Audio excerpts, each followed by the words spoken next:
ಗೌರಿ ಕಲ್ಯಾಣ serial ಅಜ್ಜಿ ಸರಿತಾ ನಡುವೆ ಗರಂ ಚಟಾಪಟಿ. Hello friends, Gauri ಕಲ್ಯಾಣ ಧಾರಾವಾಹಿ ಈಗ ಅತ್ಯಂತ ರೋಚಕ ತಿರುವು ಪಡೆದುಕೊಂಡಿದೆ. ನಾಳಿನ ಸಂಚಿಕೆಯಲ್ಲಿ ಗೌರಿ ವಿಷಯದಲ್ಲಿ ಅಜ್ಜಿ ಮತ್ತು ಸರಿತಾ ನಡುವೆ ದೊಡ್ಡ ಮಾತಿನ ಚಕಮಕಿ ನಡೆಯುತ್ತಿದೆ. ಗೌರಿಗೆ ಸರಿತಾ ಉಗಿದು ಉಪ್ಪು ಹಾಕ್ತಾ ಇದ್ರೆ ಮಧ್ಯೆ ಬರೋ ಅಜ್ಜಿ, ಏನ್ ಅನ್ಕೊಂಡಿದ್ಯಾ ಸರಿತಾ, ಅವಳು ನಿನ್ನ ಹಾಗೆ ಈ ಮನೆ ಸೊಸೆಯಾಗಿ ಬಂದಿರೋವಳು. ವಿವೇಕ್ ಹತ್ರ ತಾಳಿಸಿ ಕಟ್ಟಿಕೊಂಡು ಬಂದಾಗಿನಿಂದ ಒಂದು ದಿನವೂ ನಿನಗೆ ಎದುರು ಮಾತನಾಡಿಲ್ಲ. ಪ್ರೀತಿಯಿಂದ ಅತ್ತೆ ಅತ್ತೆ ಅಂತ ಗೌರವ ಕೊಡ್ತಾಳೆ. ಇಂಥ ಸೊಸೆ ಸಿಗೋದಕ್ಕೆ ನಾವು ಪುಣ್ಯ ಮಾಡಿರಬೇಕು ಅಂತ ಚಾಟಿ ಬೀಸ್ತಾರೆ. ಅಷ್ಟೇ ಅಲ್ಲ, ಗೌರಿ ಕೈಯ ಅಡುಗೆ ತಿನ್ನಲ್ಲ ಅಂತ ಸರಿತಾ ಹಠ ಹಿಡಿದಾಗ, ನೀನು ಮನೆ ಬಿಟ್ಟು ಹೋಗೋಕ್ಕಿಂತ ಮುಂಚೆ ನಾನೇ ಈ ಮನೆ ಬಿಡ್ತೀನಿ ಹುಷಾರ್ ಅಂತ ಅಜ್ಜಿ ತೀಕ್ಷ್ಣವಾಗಿ ಎಚ್ಚರಿಸಿದ್ದಾರೆ. ಇನ್ನು ಮಹಿಳಾ ಸಂಘದಿಂದ ವಿವೇಕ್ ಗೌರಿಗೆ ಅದ್ದೂರಿ ಸನ್ಮಾನ.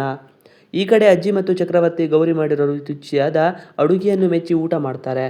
ಇದಲ್ಲದೆ ನೋಡಿ ಮೋನಿಕಾ ಒಳಗೊಳಗೆ ಉರಿದುಕೊಳ್ಳಿರ್ತಾಳೆ. ಸುಮಾರು 20 ಜನ ಮಹಿಳಾ ಸಂಘದ ಹೆಂಗಸರು ಬರ್ತಾರೆ. ನಿನ್ನೆ ಗೌರಿ ಮಣ್ಣು ತಿಳಿದಿದ್ದಾಗ ವಿವೇಕ್ ಹೆಂಡತಿಗೆ ಬೆಂಬಲವಾಗಿ ನಿಂತಿದ್ದನ್ನು ನೋಡಿ, ಹೆಂಡತಿಗೆ ಇಷ್ಟೊಂದು ಸ್ವಾತಂತ್ರ್ಯ ಮತ್ತು ಗೌರವ ಕೊಟ್ಟಿರೋ ವಿವೇಕ್ ಸರ್ ನಿಜಕ್ಕೂ ಗ್ರೇಟ್ ಅಂತ ಹೇಳಿ ಇಬ್ಬರಿಗೂ ಹೂವಿನ ಹಾರ ಹಾಕಿ ಬೊಕ್ಕೆ ನೀಡಿ ಅದ್ದೂರಿಯಾಗಿ ಸನ್ಮಾನ ಮಾಡ್ತಾರೆ. ಇದನ್ನು ನೋಡಿ ಸರಿತಾ ಮತ್ತು ಮೋನಿಕಾಗೆ ಹೊಟ್ಟೆ ಉರಿತಾಳಿಕೊಳ್ಳೋಕ್ಕೆ ಆಗಲ್ಲ. ವಿವೇಕ್ ಮನ ಪರಿವರ್ತನೆ, ಗೌರಿ ತಲೆಗೆ ಮಲ್ಲಿಗೆ ಹೂವು. ಸನ್ಮಾನದ ನಂತರ ವಿವೇಕ್ ತನ್ನ ತಪ್ಪಿನ ಅರಿವಾಗುತ್ತೆ. ಇಷ್ಟೆಲ್ಲ ಬೈದು ಆಚೆ ಹಾಕಿದ್ರು ಗೌರಿ ನನ್ನ ಮೇಲೆ ಇಷ್ಟೊಂದು ಪ್ರೀತಿ ಇಟ್ಟಿದ್ದಾಳಲ್ಲ ಅಂತ ಪಶ್ಚಾತ್ತಾಪ ಪಟ್ಟು ರೂಮ್ಗೆ ಹೋಗ್ತಾನೆ. ಗೌರಿ ಹತ್ರ ಕ್ಷಮೆ ಕೇಳ್ತಾ, ಇನ್ಮೇಲೆ ನಾವಿಬ್ಬರು ನಿಜವಾದ ಗಂಡ ಹೆಂಡತಿಯಾಗಿ ಬಾಳೋಣ ಅಂತ ಹೇಳಿ ತನ್ನ ಕೈಯಾರೆ ಗೌರಿ ತಲೆಗೆ ಮಲ್ಲಿಗೆ ಹೂವು ಮುಡಿಸ್ತಾನೆ. ಗೌರಿ ಖುಷಿಯಿಂದ ಕಣ್ಣೀರು ಹಾಕ್ತಿದ್ದಾಗ ಇಬ್ಬರು ಒಂದೋದಾಗೋದನ್ನು ಅನಿಕೇತ್ ಮತ್ತು ಚಂಚಲ ಶಾಕ್ ಆಗ್ತಾರೆ. ಇವರಿಬ್ಬರು ಒಂದಾಗಿ ಮಗುವಾದರೆ ಆಸ್ತಿಯಲ್ಲಿ ಅವರ ಪಾಲಾಗುತ್ತೆ, ಹೇಗಾದರೂ ಮಾಡಿ ಇವರನ್ನು ಬೇರೆ ಮಾಡಬೇಕು ಅಂತ ಸಂಚು ರೂಪಿಸ್ತಾರೆ. ರಾತ್ರಿ ಇಡೀ ಬಿಡಿಸಿದ ಡಿಸೈನ್ ಕೋಟಿ ಕೋಟಿ ಬಿಸ್ನೆಸ್.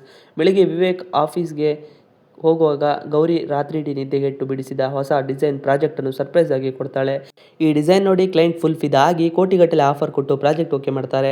ಖುಷಿಯಲ್ಲಿದ್ದ ವಿವೇಕ್ ಸಂಜೆ ಮೈಸೂರು ಪಾಕ್ ಮತ್ತು ಮಲ್ಲಿಗೆ ಹೂ ತಂದು ಗೌರಿಯನ್ನು ಎತ್ತಿ ಮುದ್ದಾಡ್ತಾನೆ. ನಿನ್ನಿಂದಲೇ ನನ್ನ ಕಂಪನಿಗೆ ಇಷ್ಟೊಂದು ದೊಡ್ಡ ಹೆಸರು ಬಂತು ಗೌರಿ, ಐ ಲವ್ ಯು ಅಂತ ಹಣೆಗೆ ಮುತ್ತಿಟ್ಟು ತನ್ನ ಪ್ರೀತಿಯನ್ನು ವ್ಯಕ್ತಪಡಿಸುತ್ತಾನೆ. ಒಟ್ಟಿನಲ್ಲಿ ಗೌರಿ ವಿವೇಕ್ ದಾಂಪತ್ಯ ಜೀವನ ಮಧುರವಾಗಿ ಶುರುವಾಗಿದೆ. ಇವಿಷ್ಟು ಇವತ್ತಿನ ವಿಡಿಯೋ. ಈ ವಿಡಿಯೋ ಇಷ್ಟದ ಪ್ಲೀಸ್ ಲೈಕ್ ಶೇರ್ ಸಬ್ಸ್ಕ್ರೈಬ್ ಮಾಡಿ. ನೀವು ನಮ್ಮ ಯೂಟ್ಯೂಬ್ ಚಾನಲ್ಗೆ ಸಬ್ಸ್ಕ್ರೈಬ್ ಆಗಿಲ್ಲ ಅಂದರೆ ಬೇಗ ಸಬ್ಸ್ಕ್ರೈಬ್ ಮಾಡ್ಕೊಳ್ಳಿ. ನಾವು ಹಾಕುವಂಥ ಎಲ್ಲ ವಿಡಿಯೋಗಳು ನಿಮಗೆ ನೋಟಿಫಿಕೇಶನ್ ಮುಖಾಂತರ ದೊರೆಯುತ್ತದೆ. Thanks for watching video.